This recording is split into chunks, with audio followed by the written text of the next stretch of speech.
Assalamualaikum warahmatullahi wabarakatuh. Kami dari kelompok 6 yang beranggotakan saya sendiri, Sylvia Novianti, dan dua rekan saya yaitu Halimatus Sadiah dan saya Fadila. Baiklah, saya akan menyampaikan materi kami yang berjudul tujuan pidato dan analisis pendengar.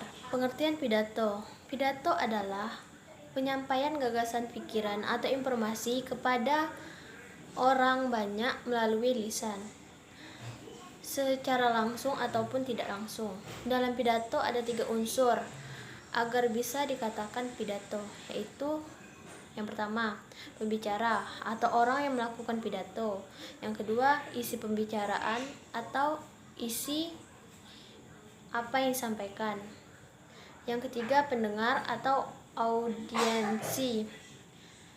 Ada 4 bidang analisis yang sangat penting. Yang pertama, harapan dan tujuan dari orang yang memberikan tugas untuk berpidato atau berceramah. Yang kedua, harapan penceramah dan tujuan yang dikopalnya. Yang ketiga, harapan dan keinginan atau kebutuhan para pendengar sendiri. Yang keempat, organisasi pada umumnya dan tempat membawakan ceramah atau pidato. Secara umum, setidaknya ada 4 tujuan.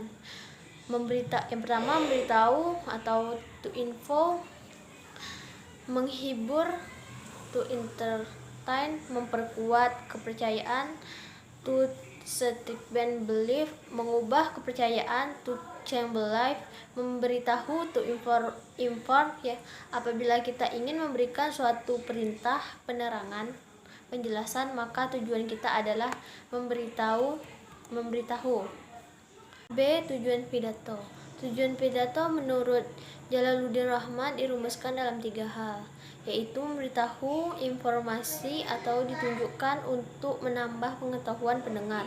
Komunikasi diharapkan akan memperoleh penjelasan, menaruh minat, memiliki pengertian tentang persoalan yang dibicarakan.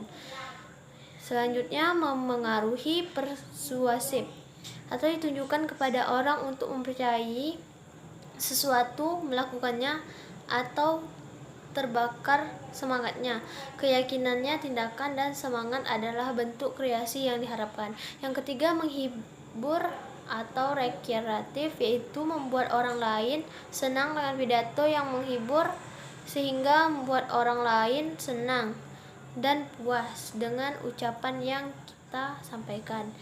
C. Analisis pendengar.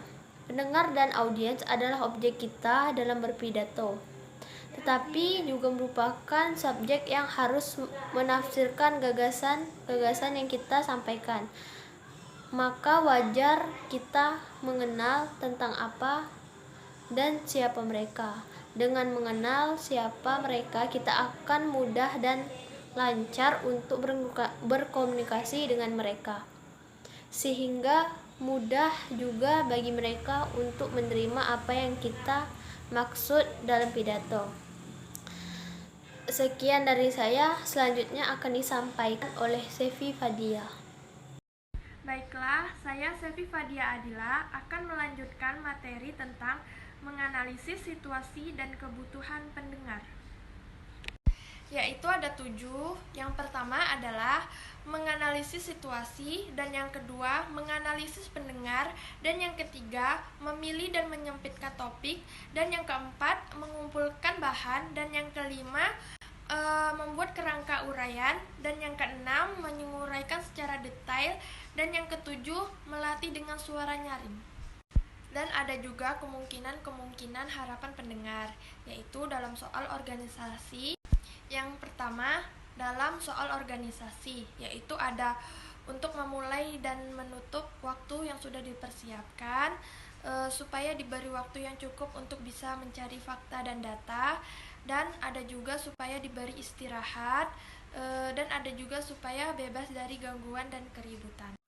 Dan yang kedua adalah dalam soal bentuk pidato, yaitu kalimat yang pendek, pembeberan atau uraian yang lugas yang berdasarkan fakta, yaitu ada juga sedapat mungkin aplikasi dan kontrasasi melalui media teknik, dan ada juga isi dan bentuk sesuai dengan situasi pendengar. Dan yang ketiga adalah dalam soal cara berpidato. Nah, kita Assalamualaikum warahmatullahi wabarakatuh.